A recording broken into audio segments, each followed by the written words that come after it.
Chief of Staff, the amazing Mikey McCoy, the amazing Mikey McCoy.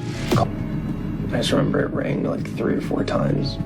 I didn't know what to say. Those are the words that will change someone's life forever, and you have to be the one to say it. Yes, Mikey McCoy appeared to have like an extra spring in his step that made them all a little bit uncomfortable in the aftermath, and that he seemed all too happy to assume Charlie's position. Look, he's already speaking at Liberty University. Why?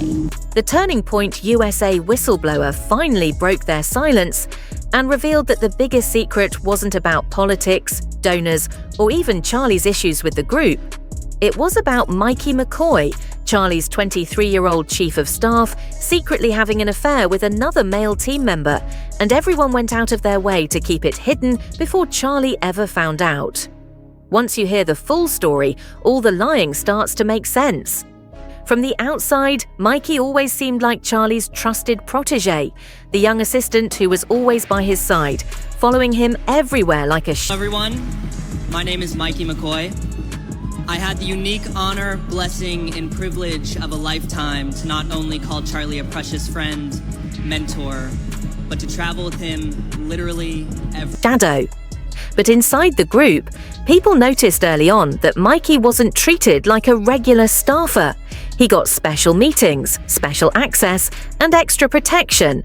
The kind of treatment you only get when someone important needs something from you or wants to keep something quiet. The whistleblower said the affair wasn't just a rumor, it was quietly known by those handling internal matters. The issue wasn't that Mikey was involved, it was who he was involved with and how it would look if that came out, especially since Turning Point was grooming him to be the future leader. That's when it started to feel like a planned effort to control everyone's actions.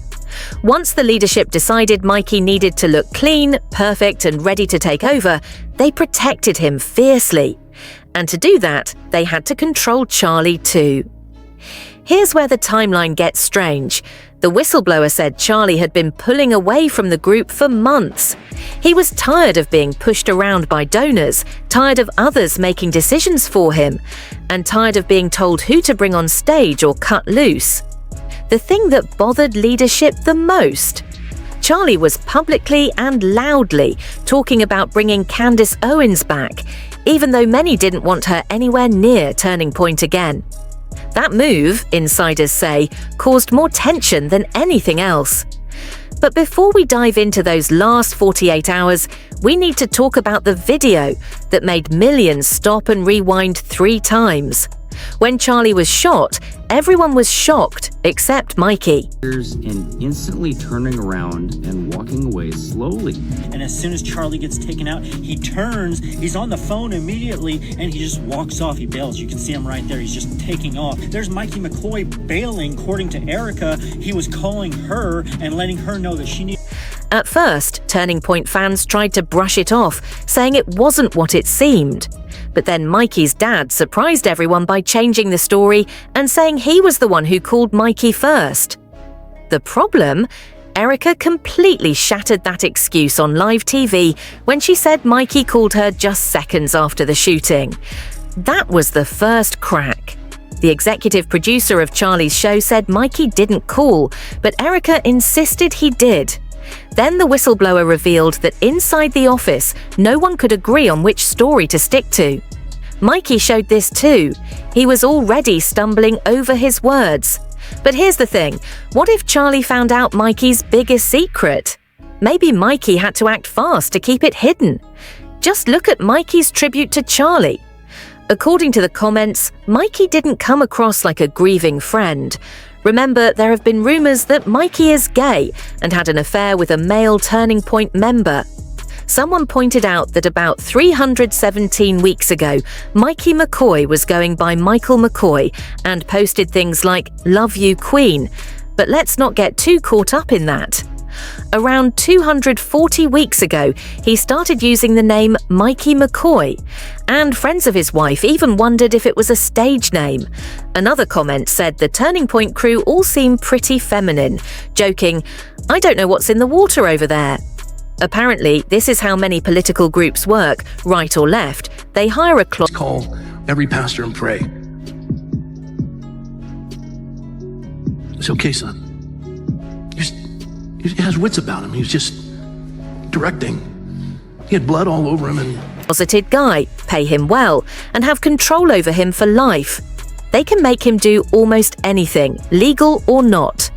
Plus, just listen to how he talks about Erica. Everything adds up. But there's more. The whistleblower said this wasn't the first time Mikey acted strangely. Just 4 days before the shooting, during the Korea trip, Mikey suddenly started filming Charlie walking and talking, something he'd never done before. It was brought to my attention. I obviously have a file, a big folder of files of every angle, and I decided to track Mikey from every angle available to see, like, maybe we just missed it, and he did at some point put that phone down, dial a number, speed dial, hold down one, I don't know. Because that seems automatic, right? 0.834, that seems pretty quick. And no, he doesn't do that. We even have him in front of Charlie's car. When Charlie is brought to the car, the waiting car rather, he is still on the phone. I can show you the clip of that. Take a look at this. Don't worry, we'll slow it down for you. See him in the background with the backpack. Let's go back a little earlier in the footage and see if we can find when he actually maybe dials onto the phone. Maybe we can see him pick up the phone and begin a call before the shot takes off. And then after beginning that call, if we're following this logic, that would mean he puts his phone down until Charlie gets shot. And we were able to find what we think could be that moment. And I can tell you that it is 1 minute and 45 seconds approximately before that shot goes off. And we can watch that here.